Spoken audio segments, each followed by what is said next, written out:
tengah pandemi virus corona atau COVID-19, Kementerian Perhubungan membagikan masker gratis kepada warga.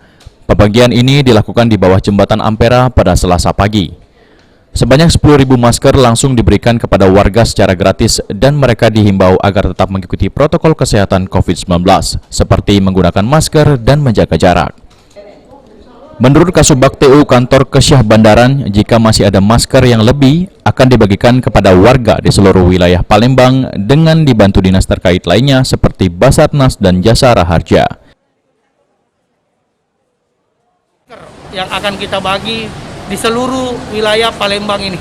Ini bukan di bawah Ampera nih, bukan? Bukan di bawah Ampera saja. Hari ini, pagi ini kita melaksanakan pembagian ini secara simbolis saja.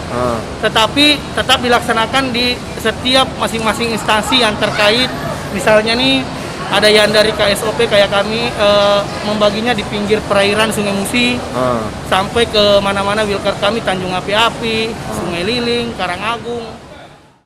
Kementerian Perhubungan membagikan masker ini agar warga bisa mentaati peraturan protokol kesehatan COVID-19. Abidin Riwanto, PAL TV.